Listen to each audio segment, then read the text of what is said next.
There are moments in life when desperation makes you brave, or perhaps just reckless, and the difference between the two only becomes clear in hindsight. Sophia Chen knew this truth intimately as she stood at the edge of the crowded gallery opening, watching her ex-boyfriend laugh with the woman he'd left her for just 3 months ago. The woman was everything Sophia wasn't. Tall, confident, wearing her success like expensive perfume. And there was Tyler, his hand on her lower back, the same way he used to touch Sophia before he decided she wasn't ambitious enough, wasn't exciting enough, wasn't enough. If this story touches your heart, subscribe to the channel and leave a like. Comment where you're listening from, and if you feel it was really worth it, consider becoming a member to get early access to upcoming stories. Your support makes all the difference. The gallery was one of those converted warehouse spaces in the Arts District, all exposed brick and track lighting, filled with people who looked like they belonged in a world Sophia only visited occasionally. She'd come because her best friend Maya was exhibiting her photography, and staying home would have meant admitting defeat. But now, seeing Tyler here, seeing him happy, seeing him moved on while she was still piecing herself back together, something inside her cracked. Not broke, just cracked, just enough to let something desperate leak through. That's when she saw him. A man standing alone near the bar, tall and powerfully built, wearing a black suit that probably cost more than her monthly rent. He had dark hair swept back from a face that could have been carved from marble, all strong angles and sharp lines, with eyes so intensely focused on the painting in front of him that the chaos of the party seemed to simply not exist in his world. There was something about the way he stood, the way people unconsciously gave him space, that marked him as different.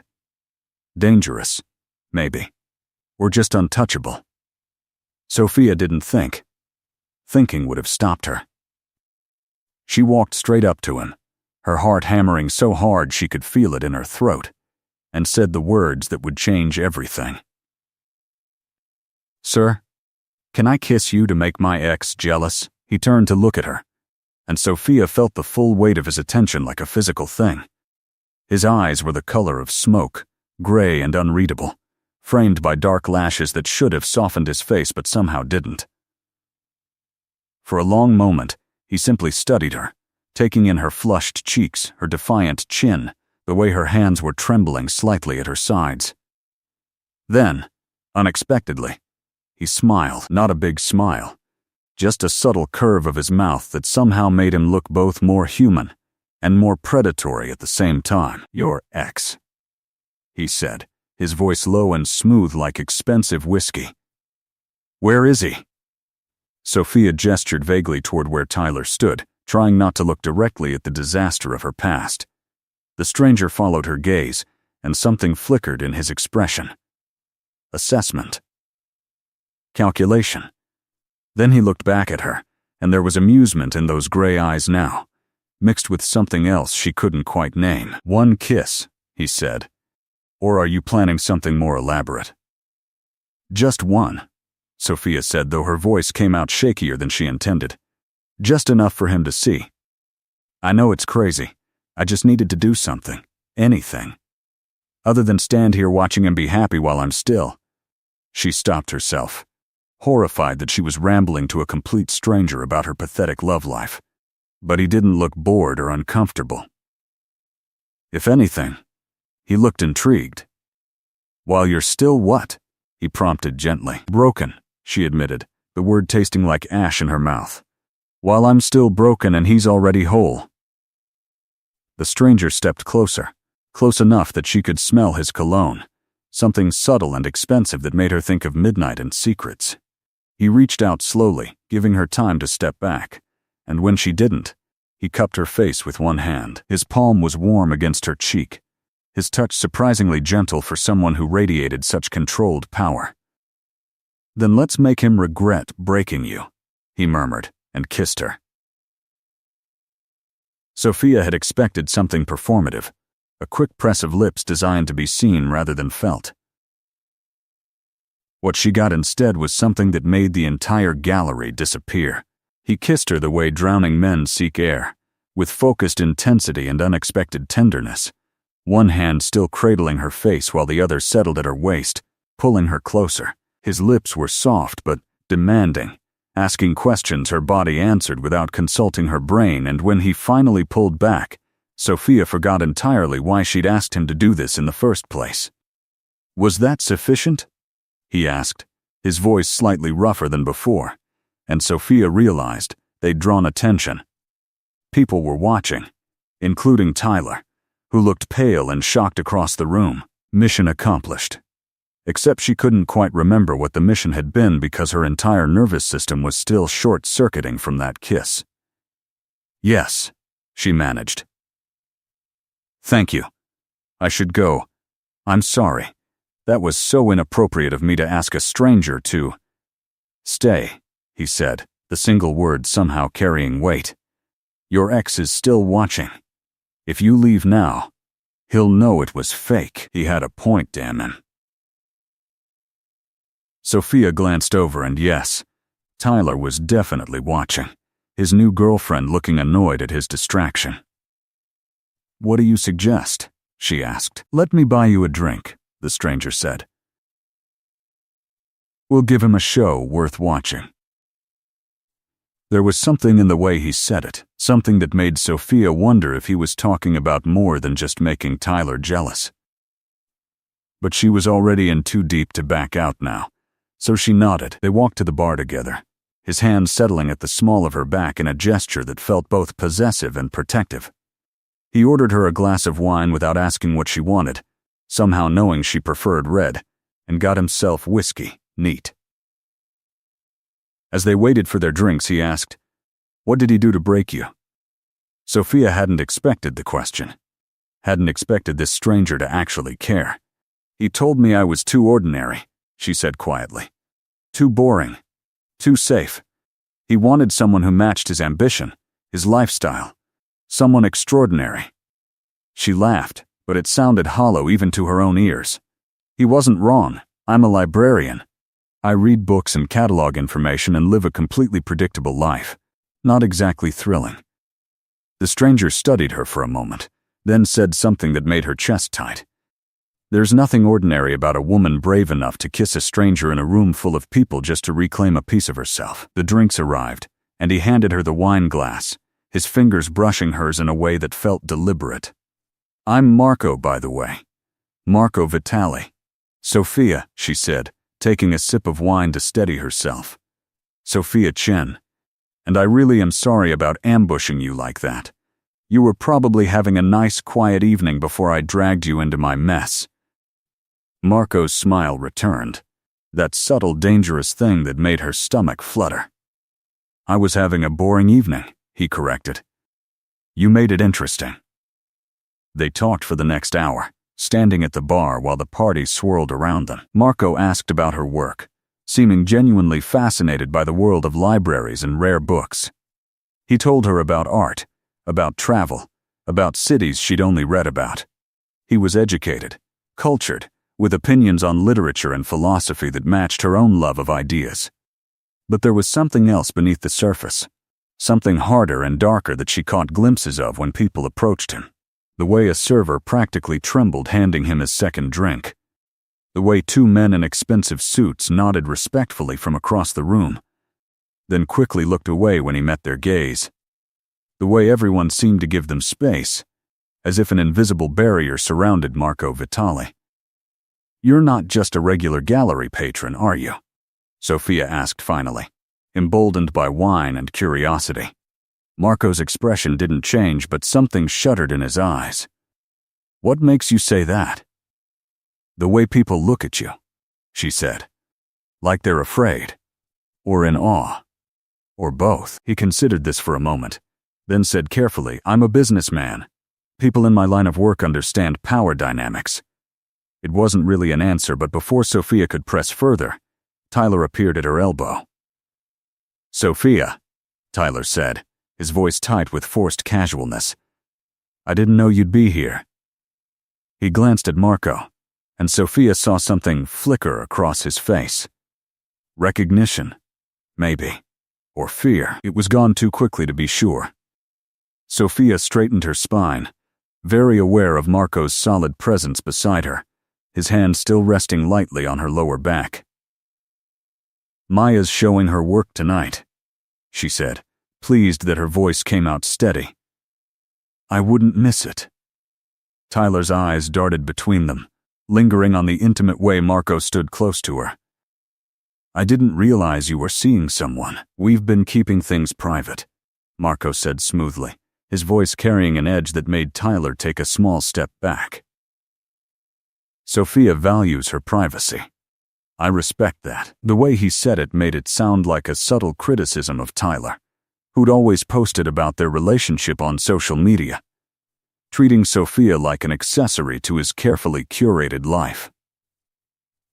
Tyler's jaw tightened. "Right. Well, it was good to see you, Soph." He retreated back to his girlfriend, who was watching the interaction with barely concealed irritation. When he was gone, Sophia let out a breath she didn't know she'd been holding. "Thank you," she said to Marco. "You didn't have to do that. We could have just ignored him." Marco's hand moved from her back to gently turn her to face him. "He hurt you," he said simply, as if that explained everything. Men who hurt what they had no right to hold in the first place don't deserve politeness. There was something fierce in the way he said it. Something protective that made Sophia's heart do complicated things in her chest. "You don't even know me," she pointed out, though her voice was soft, not accusatory. "Why do you care?" He studied her face for a long moment, his gray eyes searching hers for something she couldn't name. "Maybe I'm curious about what kind of woman asks a stranger to kiss her in public," he said finally. "Or maybe I just don't like seeing brave people doubt their own worth." Before Sophia could respond to that, before she could process the implications, Marco's phone buzzed. He glanced at it, and his expression shifted, becoming harder, more closed off. "I need to take this," he said. "Will you wait for me? Just 5 minutes." Sophia nodded, and he stepped away, moving toward the gallery's entrance with the phone pressed to his ear. She watched him go, noting the way his entire demeanor changed, the way his shoulders set with tension, the way his voice, though too low to hear the words, carried an unmistakable tone of command. Maya appeared at Sophia's side, her eyes wide. "Oh my God," her friend breathed. "Please tell me that's who I think it is." Sophia turned to her, confused. "What do you mean?" "Marco Vitali," Maya hissed, glancing around to make sure no one was listening. "Sophia, do you have any idea who that man is?" A cold feeling settled in Sophia's stomach. "He said he was a businessman." Maya's laugh was slightly hysterical. "Yeah, if by business you mean running half the city's underground operations. Sophia, he's not just powerful, he's dangerous. Like seriously dangerous. People don't say his name out loud, dangerous." Sophia's mouth went dry. "What? No. He's cultured and well-read, and he likes art, and he's also the closest thing this city has to a Mafia king," Maya interrupted. "I only know because my ex did some legal work for his organization before he got smart and quit." "Sophia, what are you doing with him?" The question was fair. What was she doing? She'd kissed a stranger to make her ex jealous, and that stranger had turned out to be someone who apparently made grown men nervous. But even as her rational brain screamed at her to leave, to get out while she still could, she remembered the gentleness in Marco's touch, the way he'd looked at her like she was something precious, the fierce protectiveness when Tyler had approached. "He's been nothing but kind to me," Sophia said, though it sounded weak even to her own ears. Maya grabbed her arm. "Listen, I'm sure he can be charming. Men like that usually are. But Sophia, you can't get involved with someone like him. It's not safe. It's not smart. You need to walk away right now while you still can." But Sophia didn't walk away. She stood there, rooted to the spot, until Marco returned a few minutes later. His expression was carefully neutral, but she could see the tension in his jaw, the way his hands were slightly clenched at his sides. Whatever that call had been about, it hadn't been good. He looked at her, and something in his gaze softened when he saw she was still there. "Everything okay?" he asked. Sophia should have said no. Should have thanked him for the drink and the help with Tyler and walked away forever. Instead, she heard herself say, "Maya told me who you are. What you are." Marco went very still. For a moment, the entire gallery seemed to hold its breath, waiting. Then he nodded slowly, as if this was exactly what he'd expected. "And?" he asked quietly. "And I think I should probably be smart and leave," Sophia said honestly. "But I'm not sure I want to." Something flickered in his eyes, something that might have been hope or might have been hunger. "What do you want, Sophia?" It was a loaded question, she knew that. Answering it truthfully would open a door she couldn't easily close. But standing there, looking up at this dangerous, complicated man who'd kissed her like she was something worth savoring, who'd defended her honor to her ex, who'd somehow seen past her ordinary exterior to something he claimed was brave, she found she didn't want to lie. "I want to know if that kiss meant anything," she said, her voice barely above a whisper. "Or if it was just a performance." Marco stepped closer, close enough that she had to tilt her head back to maintain eye contact. "If it had just been a performance," he said softly, "I would have let you walk away after your ex saw it. I wouldn't have stayed. I wouldn't have bought you a drink. I wouldn't have spent the last hour memorizing the way you laugh when you're surprised and the way you bite your lip when you're thinking too hard." He reached out, tucking a strand of hair behind her ear in a gesture so intimate it made her breath catch.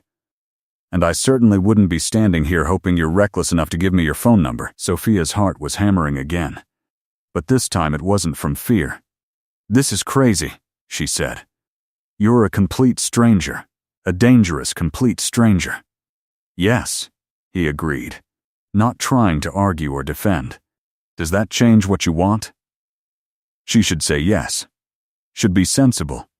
Should remember that she'd just gotten her heart broken and the last thing she needed was to dive into something that would probably end in disaster. But standing there, feeling the heat of his body close to hers, remembering the way his kiss had made the whole world disappear, Sophia found that her capacity for sensible decisions had apparently been exhausted for the day. "No," she admitted. "It doesn't change what I want." Marco's smile this time was different, warmer, more genuine than the dangerous curve from before. He pulled out his phone and handed it to her. "Then give me a way to see you again." Sophia took the phone with shaking hands and typed in her number, then texted herself so she'd have his. As she handed it back, their fingers touched, and the spark of contact made her wonder what she was getting herself into. "I have a rule," Marco said as he pocketed the phone. "I don't lie to people I care about, so I'm going to be honest with you now. My life is complicated and sometimes dangerous. Getting close to me means accepting that reality. If you want to walk away right now, I'll understand. But if you give me a chance, if you let me take you to dinner, let me get to know you properly, I promise I'll do everything in my power to keep you safe." It was perhaps the strangest pitch for a first date Sophia had ever heard, but she appreciated the honesty. At least he wasn't pretending to be something he wasn't, unlike Tyler, who'd worn his ambition like virtue while his actual character rotted underneath. "One dinner," Sophia said, "and you have to tell me what you actually do. Not business vague descriptions, but the truth." Marco's expression turned serious. "The whole truth might scare you away." "Maybe," she acknowledged. "But I'd rather be scared by honesty than comforted by lies." He looked at her for a long moment, and she saw respect dawn in his gray eyes. "Tomorrow night," he said, "I'll pick you up at 7. And Sophia, wear something comfortable. Where we're going, expensive dresses don't matter." Before she could ask what that meant, he leaned down and pressed a soft kiss to her forehead, a gesture so tender it made her throat tight. "Thank you for being reckless tonight," he murmured against her skin.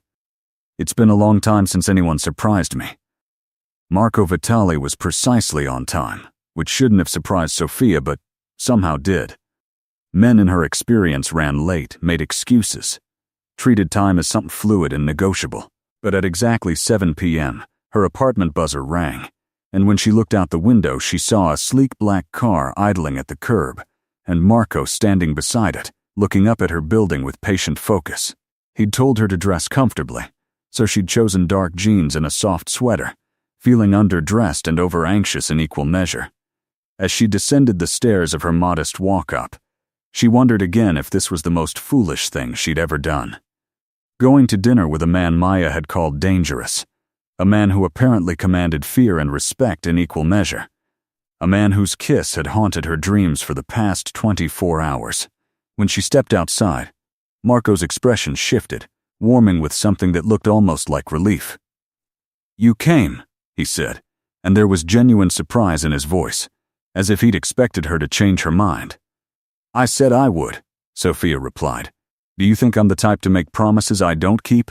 He opened the car door for her, and as she slid into the leather interior, he said quietly, "I think you're the type who might decide overnight that common sense outweighs curiosity." Sophia couldn't argue with that because she'd spent most of the night doing exactly that mental calculation, vacillating between deleting his number and texting him questions she was too afraid to ask.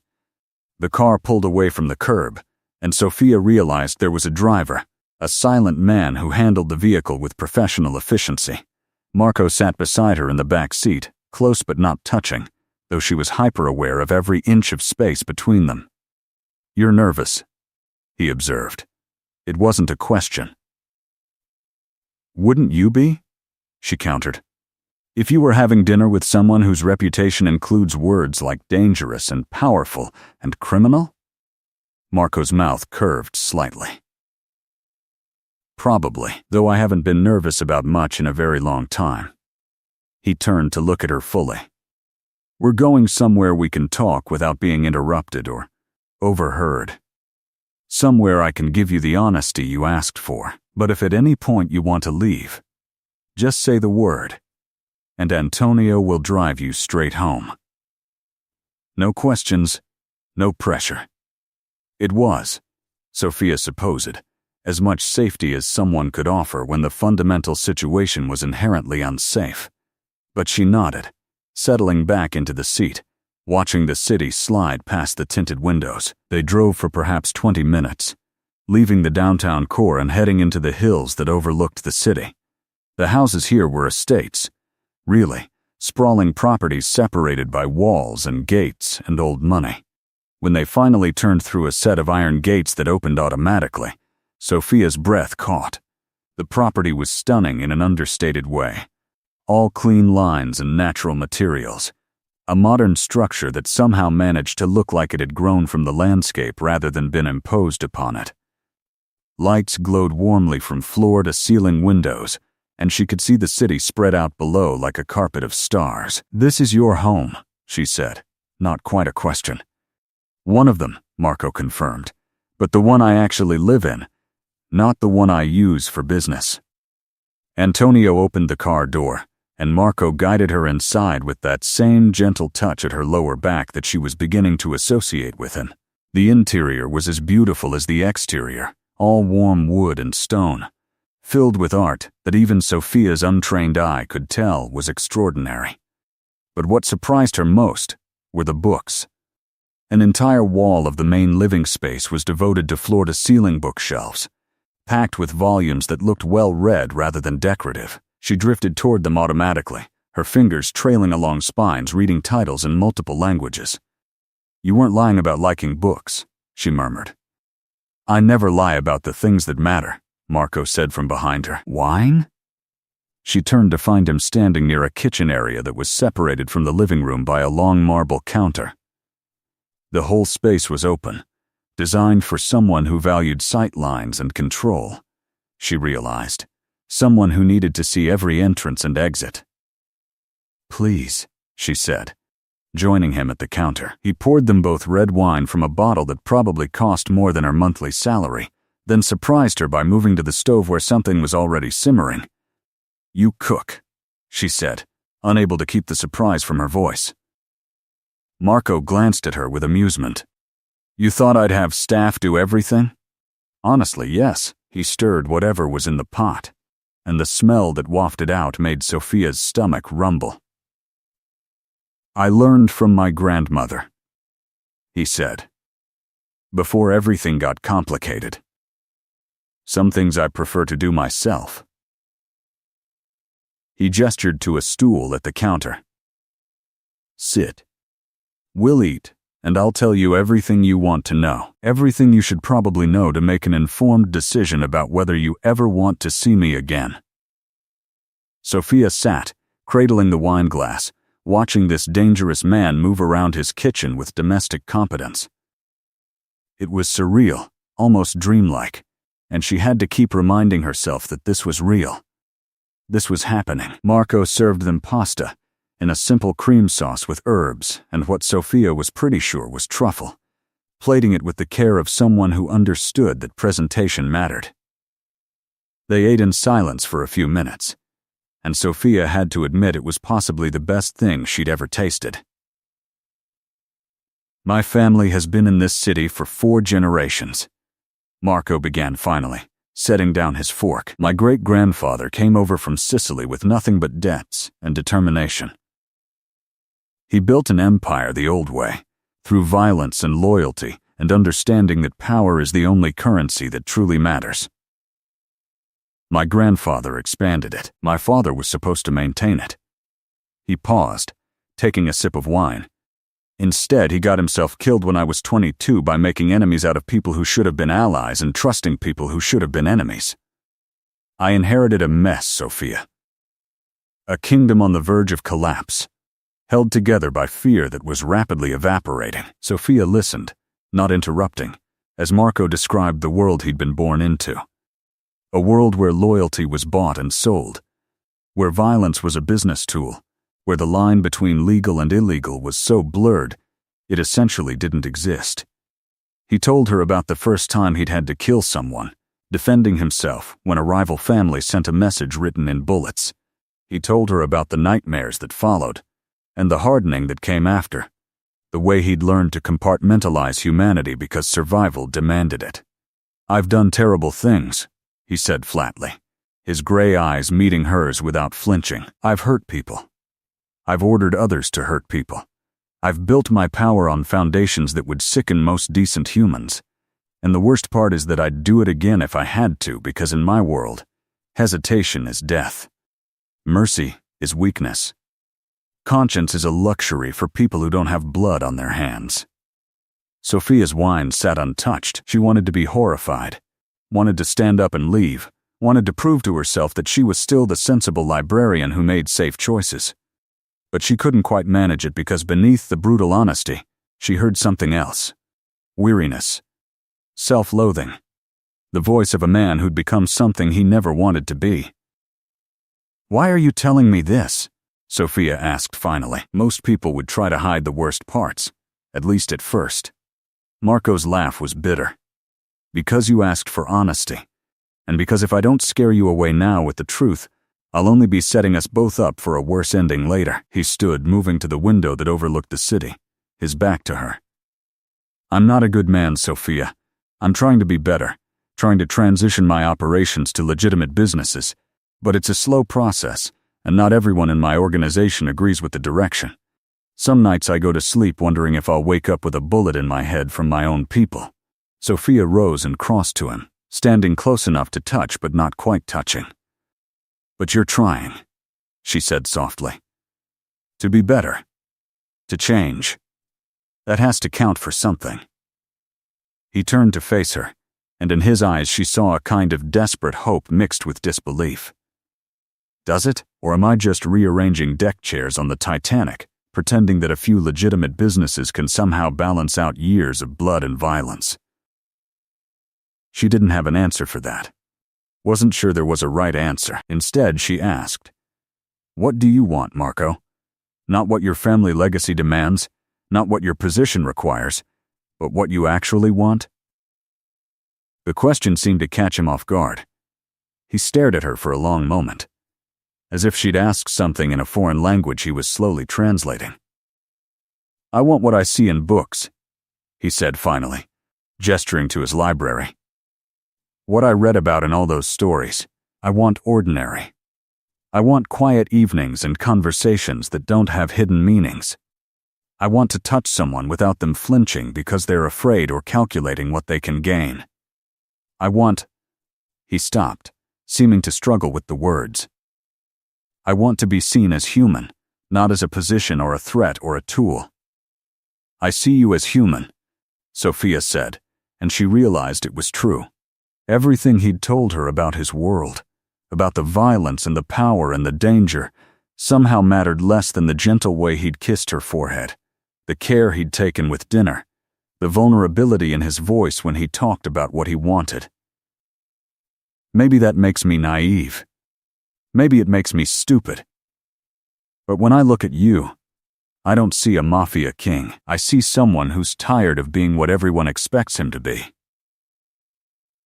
Marco's hand came up to cup her face, thumb brushing across her cheekbone. "You are either the bravest or the most foolish woman I've ever met," he murmured. "I haven't decided which. Can't I be both?" she asked, and he smiled, that rare genuine smile that transformed his face. Then he kissed her. And unlike the performance at the gallery, this kiss was private, honest, a conversation without words about want and risk and the strange gravity, pulling them together despite every rational reason to stay apart. They spent the rest of the evening talking. Real talking. The kind that happened when two people decided to skip past the surface level getting to know you script and dive straight into the depths.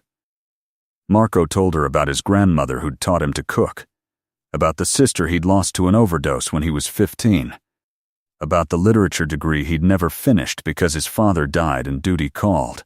Sophia told him about growing up as an only child with a single mother who'd worked 2 jobs to keep them afloat, about discovering books as an escape and then as a calling, about the suffocating feeling of always being told she was playing it too safe while simultaneously being too afraid to take real risks. "Your ex was wrong," Marco said at one point, after she'd confessed Tyler's parting words about her being too ordinary. The courage to be ordinary in a world that constantly demands extraordinaire is its own kind of bravery. You built a life you love doing work that matters. That's not boring. That's having convictions and sticking to them. No one had ever framed it that way before, and Sophia felt something tight in her chest begin to loosen. Even if ordinary means I'll probably die having never done anything remarkable? Who decides what's remarkable? Marco challenged. Is it more remarkable to build an empire through violence? Or to build a quiet life through kindness? Is it more extraordinary to have power over thousands, or to make one person feel truly seen? He poured them more wine. I've spent my entire life being extraordinary by the world's standards. I'm powerful, wealthy, feared. And I'm miserable. You're ordinary by those same standards, and when you talk about your work, your life, you light up. So tell me, Sophia Chen, which of us is really winning? It was a good question, one that Sophia turned over in her mind as the night stretched on. Marco showed her his art collection, explaining the pieces he'd acquired not for investment but because they moved him. A small Rothko that he said felt like looking at grief. A sculpture by an unknown artist that reminded him of his grandmother's hands. A photograph of an empty street in Rome that made him think about paths not taken. He had taste and knowledge and passion, and it was intoxicating to see this side of him, the parts he kept hidden beneath the armor of his position. "Can I ask you something?" Sophia said as they stood in front of the Rothko, the painting's deep reds and blacks seeming to pulse in the low light. "Anything." "Are you doing this? Spending time with me? Telling me all of this? Because you actually like me? Or because I'm different from your usual world and therefore interesting?" It was the fear that had been lurking in the back of her mind all evening. That she was a novelty. A break from his regular life that would lose its appeal once the shine wore off. Marco turned her to face him, both hands framing her face now, his expression more serious than she'd yet seen it. "I'm doing this because yesterday at that gallery, you looked at me like I was just a man, not a position, not a threat, not a means to an end. Just a man. And when you asked me to kiss you, there was no fear in your eyes, no calculation. just desperate bravery, and a kind of reckless honesty I haven't encountered in years. His thumbs stroked her cheeks. I'm doing this because talking to you about books and art and ordinary life feels like breathing after years of drowning. And I'm doing this because I haven't stopped thinking about that kiss since it happened. And I need to know if it was real, or if I imagined the way the entire world disappeared when our lips touched. It was real, Sophia whispered, her heart racing. I felt it too. Then let me take you out properly, Marco said. Not here, not in private, but out in the world. Let me take you to dinner, to museums, to all the places ordinary couples go on dates. Let me see if this thing between us can exist outside of gallery performances and late-night confessions. Sophia knew she should say no, should protect herself, should remember that this man was dangerous in ways that went beyond simple heartbreak. But looking into his gray eyes, seeing the vulnerability there, the hope mixed with fear, she found herself nodding. Okay, she said. But I have conditions. His mouth curved. Name them. You keep being honest with me. No matter how ugly the truth is, I'd rather know than be protected by lies. Done. And you don't try to change me. I'm not going to become some kind of mafia queen or trophy girlfriend. I'm a librarian. I like my quiet life. If you want me, you get all of me, including the boring parts. Marco's smile widened. Sophia, the boring parts are what I want most. And third, she continued, if this goes wrong, if you realize I'm not what you thought, or I realize this is too much for me, we end it clean. No drama. No revenge. No using our connection to hurt each other. Something flickered in his expression. Something that might have been pain or might have been respect. You're already planning our ending before we've properly begun? I'm being realistic, she said. You said you don't lie to people you care about. Well, I don't lie to myself.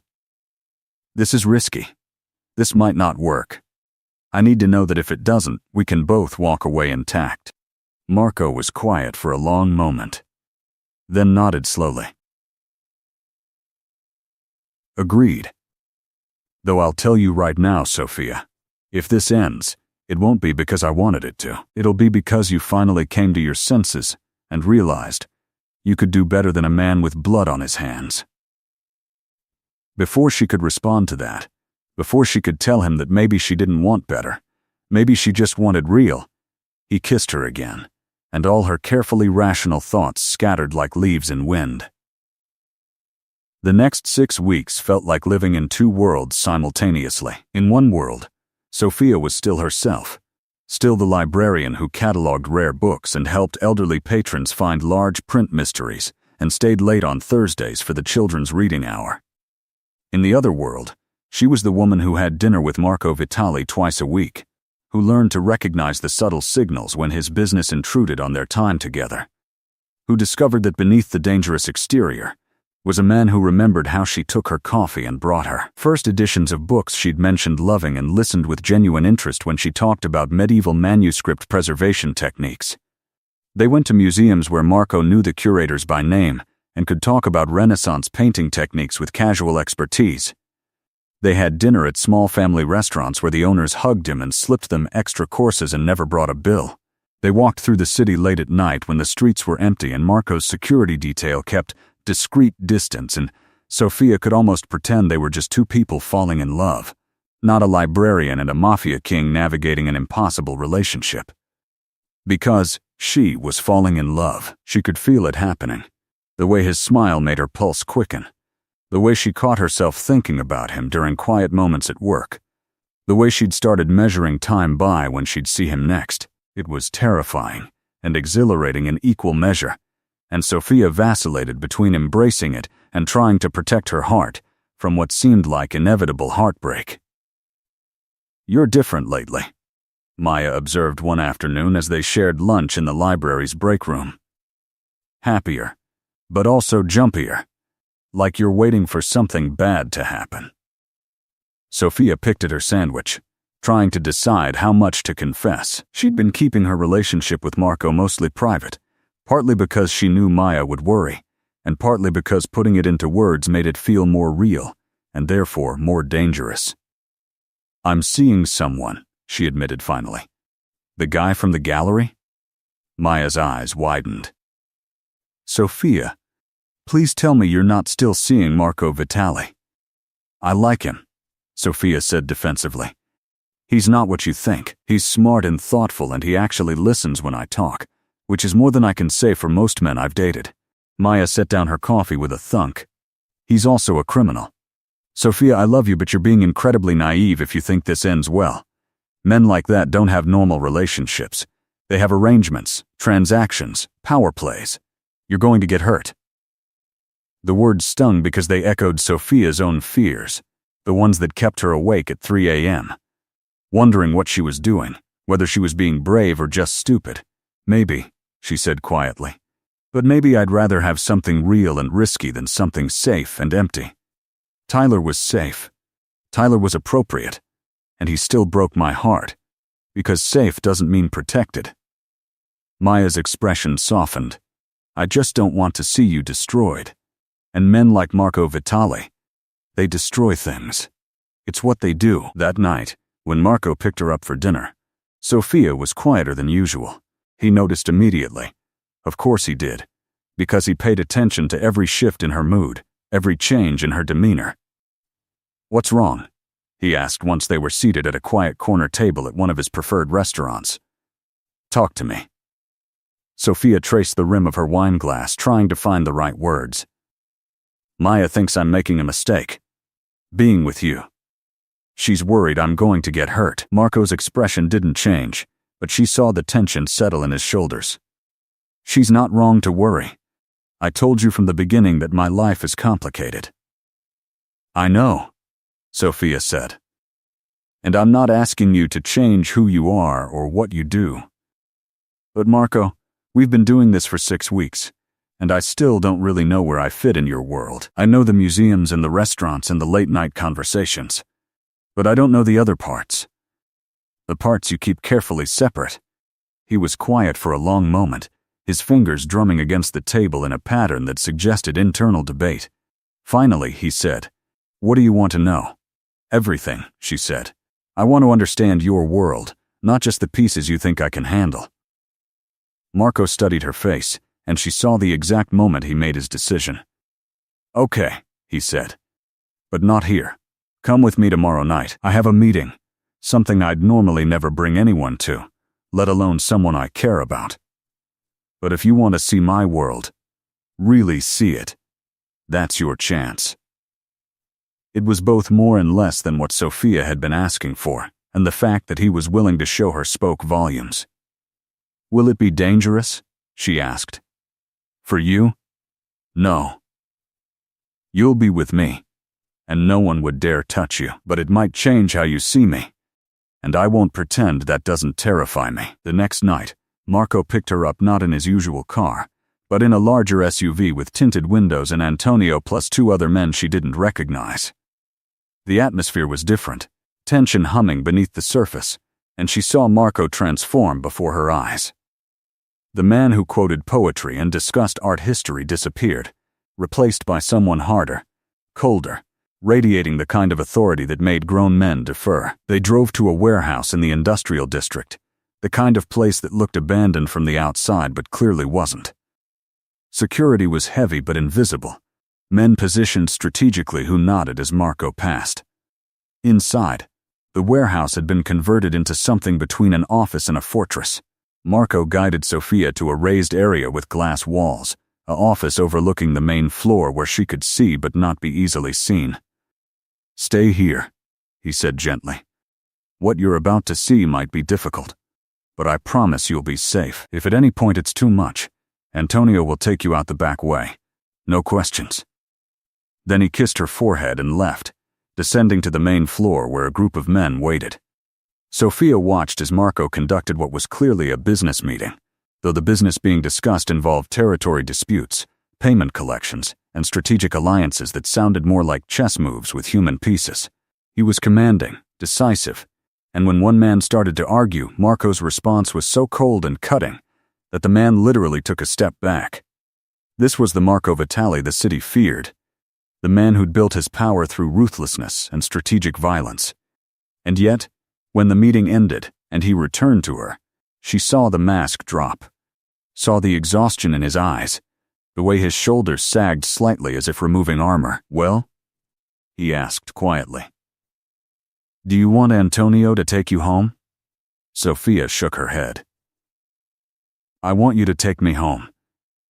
You're home, and I want you to tell me how you reconcile being that person down there with being the man who brings me first edition books and cries during sad movies." Something in his expression cracked, and she saw raw vulnerability. "I don't know how to reconcile it," he admitted. "I just try to survive being both." They drove back to Marco's house in silence, but it was the weighted kind, full of things unsaid. When they arrived, Marco poured them both whiskey, stronger than the wine they usually shared, and they sat on the sofa facing the floor-to-ceiling windows and the city lights below. Sophia waited, knowing he needed to be the one to break the silence, to explain or defend or simply exist in the truth of what she'd witnessed. "My father used to say that power is just violence with better marketing," Marco said finally. "For a long time I believed that. I thought the only way to survive in this world was to be harder, colder, more willing to do terrible things than anyone else, and it worked. I built an empire on that philosophy. But it also hollowed me out, turned me into something that could barely recognize itself in the mirror." He took a long drink. "Then you asked me to kiss you at that gallery, and for the first time in years, I felt human again. Felt like maybe I could be more than what I'd become." Sophia set down her glass and took his hand, threading her fingers through his. "I don't need you to be perfect, Marco. I don't need you to be someone you're not. But I need to know that the man who brings me books and cooks me dinner is the real you, not just a performance."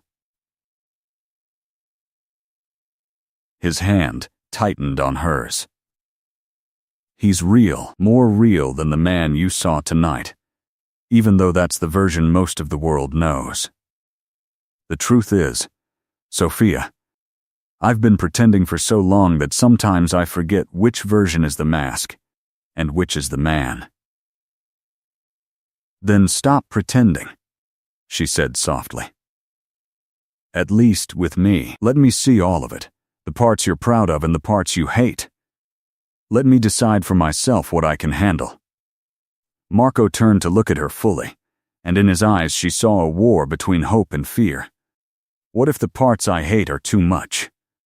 What if knowing everything drives you away?" "Then at least it'll be your truth that drives me away," Sophia replied, "not my imagination of who you might be."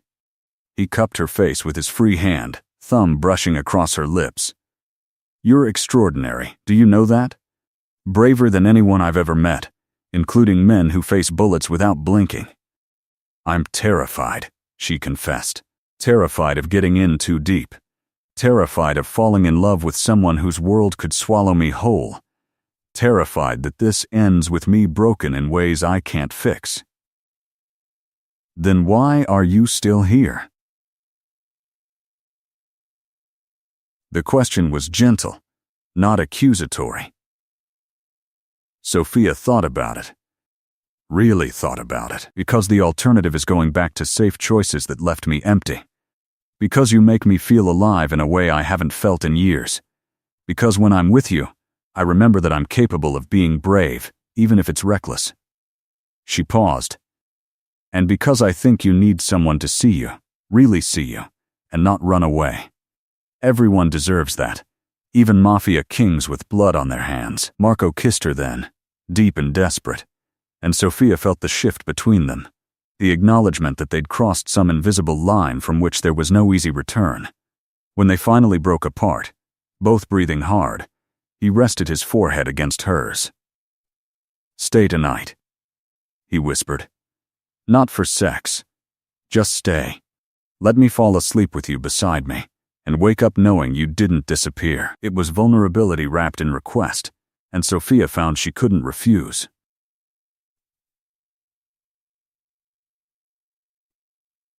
"Okay," she said. "I'll stay." Marco led her upstairs to his bedroom, a space as carefully curated as the rest of his house, all clean lines and muted colors. He found her clothes to sleep in, one of his shirts and soft pants that she had to roll at the waist, and gave her privacy to change. When she emerged from the bathroom, he was already in bed, shirtless, looking somehow younger without his armor of expensive suits. Sophia slid under the covers beside him, and he immediately pulled her close, wrapping around her like he was afraid she might evaporate. They lay like that in the darkness, Marco's heartbeat steady against her back, his breath warm on her neck. "I haven't slept well in years," he admitted quietly. "Too many enemies, too many things to worry about. My mind never shuts off." Sophia laced her fingers with his where they rested against her stomach. "What do you worry about most? Lately? Losing you before I've really had you. Becoming the kind of man my father was, dying without ever having lived anything real." His voice was so quiet she almost missed it. Being forgotten as just another violent man in a violent business. "You won't be forgotten," Sophia said. "Not by me." She felt him press a kiss to her shoulder. "What do you worry about?" he asked. "That I'm not enough for you. That eventually you'll realize I'm exactly as ordinary as my ex said I was. That this is all just a beautiful mistake that'll end badly." Marco shifted, turning her to face him in the darkness. "You are not ordinary, Sophia Chen. You're the woman who asked a stranger to kiss her, who demanded honesty even when lies would be more comfortable, who walked into my world knowing it was dangerous and stayed anyway, because you're brave enough to choose what you want instead of what's safe. There's nothing ordinary about that." They talked until late, the kind of 3 a.m. conversations where defenses crumble and truth spills out. Marco told her about the recurring nightmare he had about his sister, about the guilt he carried for not saving her. Sophia told him about the panic attacks she used to have in college, about the fear of disappointing her mother who'd sacrificed so much. They shared scars, literal and metaphorical, mapping each other's damage in the darkness. And eventually, tangled together, they fell asleep. When Sophia woke, sunlight was streaming through the windows and Marco was already awake, watching her with an expression so tender it made her chest ache. "Good morning," he murmured, brushing hair back from her face. "You're beautiful when you sleep. Did you know you talk sometimes? Nothing coherent, just little sounds." Sophia felt herself flush. "What did I say? Something about rare books and proper cataloging techniques. Even in your dreams, you're a librarian." He smiled. "It's charming." They had breakfast on the terrace, Marco making coffee and toast while Sophia sat wrapped in one of his sweaters, feeling simultaneously completely out of her depth and exactly where she was supposed to be. As they ate, Marco's phone buzzed several times, each notification making his expression tighten slightly. "Work?" Sophia asked. "Always," he confirmed. "Though I'm trying to step back from the day-to-day operations.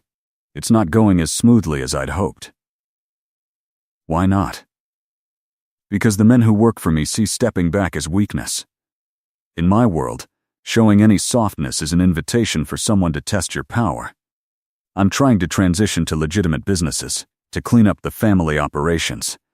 But that's a slow process when half your organization profits from the illegal side." He set down his coffee. "I'm doing it anyway, for myself, and if I'm being honest, for you. I don't want to be that man anymore. The one you saw at the warehouse. I want to be the man who deserves someone like you." Sophia's heart squeezed. "Marco, you don't have to change for me." "I'm not," he said firmly. "I'm changing because I want to. You just gave me a reason to finally start." It was both wonderful and terrifying, the weight of being someone's catalyst for change. But before Sophia could respond, Marco's phone rang, not buzzed, and his expression shifted completely. "I have to take this," he said, already standing. "It's important." He walked inside, and Sophia could hear the tone of his voice change, becoming harder, more commanding. When he returned several minutes later, his expression was grim. "What's wrong?" Sophia asked.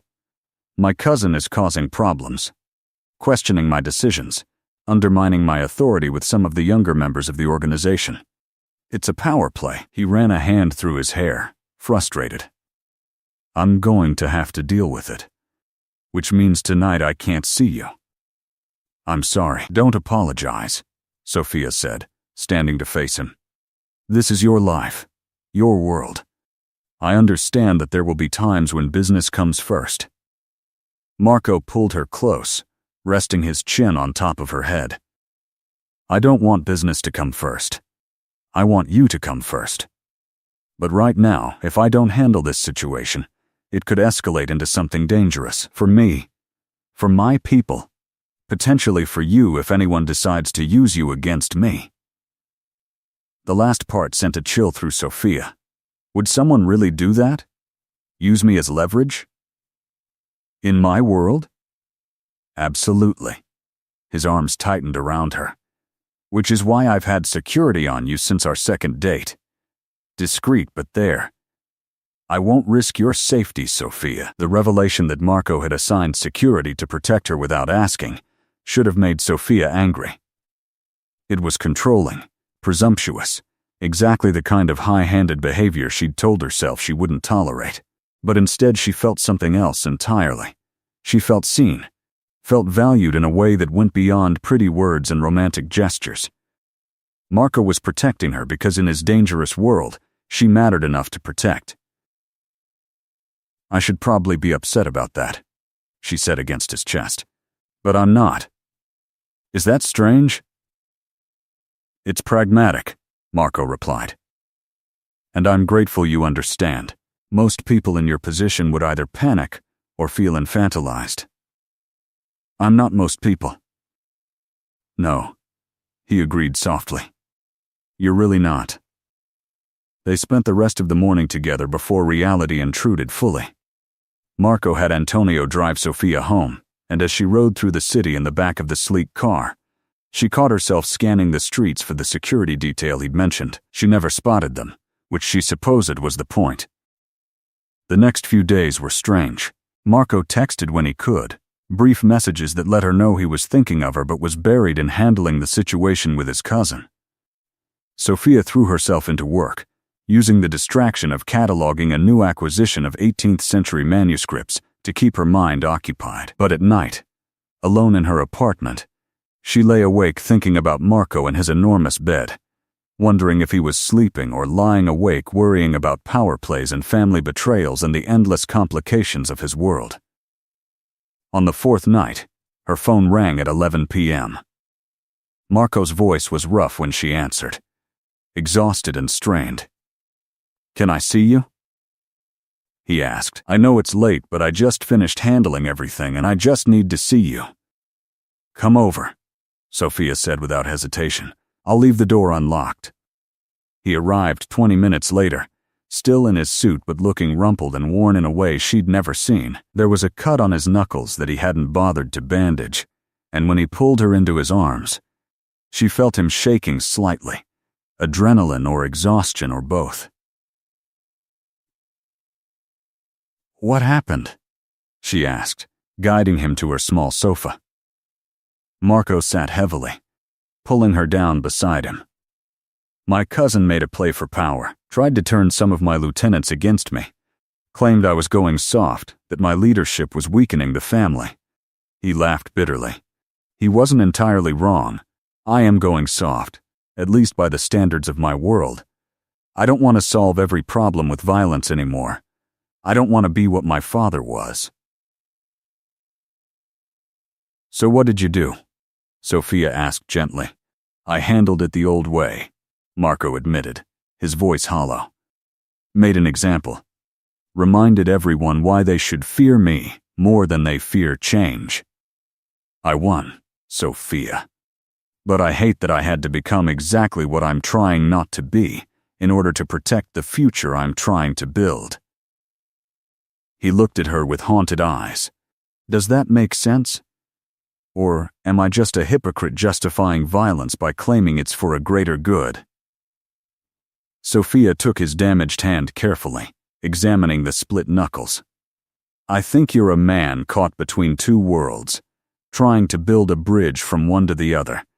And I think that transition is going to be painful and messy, and probably won't happen as fast as you want it to. She got up to get her first aid kit, cleaning and bandaging his knuckles while he sat quietly, watching her with an intensity that made her skin warm. You should be running, he said as she worked. Any sane woman would run from this, from me, from everything I represent. Probably, Sophia agreed, smoothing the bandage over his knuckles. But we've established I'm not entirely sane when it comes to you, she finished with his hand, and looked up to find him staring at her like she was something miraculous and impossible. I love you, he said, the words falling between them like stones into still water. I know I shouldn't. I know it's too soon. I know it makes everything more complicated. But I love you, Sophia. And I needed you to know. Sophia's breath caught. She should probably think about this. Should consider the implications. Should be careful with words that couldn't be taken back. But looking at this powerful, dangerous, exhausted man who just confessed loving her like it was both a gift and a burden, she found she didn't want to be careful. I love you too, she whispered. Which probably makes me crazy. But there it is. Marco's expression cracked. Vulnerability and relief, and something that looked almost like pain flooding his features. He pulled her into his lap, kissing her with desperate intensity, and Sophia felt the shift between them. The unspoken acknowledgement that they'd just made a choice that would change everything. Stay with me tonight, she said when they broke apart. Not at your fortress. Here in my ordinary apartment in my ordinary life. Let me take care of you for once. Marco nodded, beyond words, and she led him to her small bedroom. They undressed slowly, carefully, each piece of clothing removed feeling like lowering defenses. When they finally lay together in her bed, skin to skin with nothing between them, Sophia felt Marco's hands shaking against her ribs. Are you okay? She whispered. I've never done this, he admitted quietly. Been with someone I actually love. Been vulnerable like this. It terrifies me. Me too, Sophia confessed. I've never been anyone's first for something that mattered. She kissed him softly. We'll figure it out together. What followed was tender and awkward and perfect.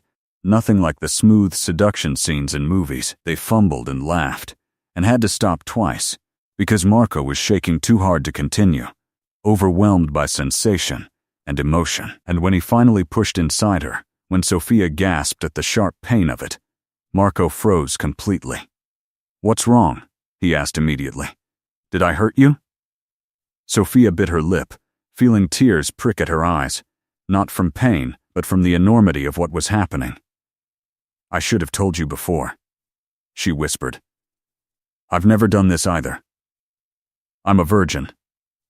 Or I was. I don't know the proper tense for this situation. Marco's eyes went wide. Shock and something that might have been horror crossing his face. Sophia, why didn't you tell me? I would have. We could have.